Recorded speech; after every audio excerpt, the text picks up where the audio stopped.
menindaklanjuti kasus operasi tangkap tangan pungutan liar pada Dinas Kesehatan Aceh Tenggara. Sudarlun, puluhan mahasiswa yang mengatasnamakan Himpunan Mahasiswa Islam Kutacane berunjuk rasa ke kantor DPRK Agara. Ke dalam gedung Bapak Ibu yang terhormat. Demonstran menuntut penuntasan kasus operasi tangkap tangan pungutan liar perpanjangan kontrak kerja bidan pegawai tidak tetap yang dilakukan oleh oknum pegawai negeri sipil Dinas Kesehatan Agara. Tertib, damai, dan sejuk.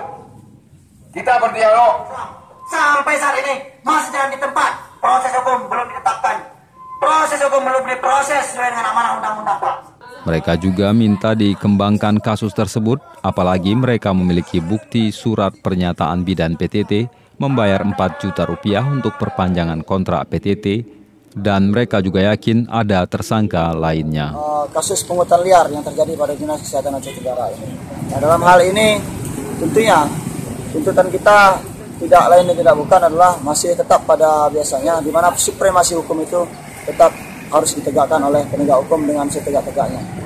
Dan apabila hal ini setelah season ketiga ini tidak selesai juga, tidak dapat ditangani oleh pihak penegak hukum, maka kita akan turun aksi di Kapolda Aceh.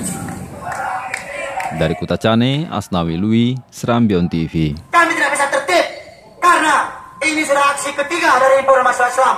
Sampai saat ini masih jalan di tempat. Proses hukum belum ditetapkan. Proses hukum belum diproses sesuai dengan amanah undang-undang, Pak.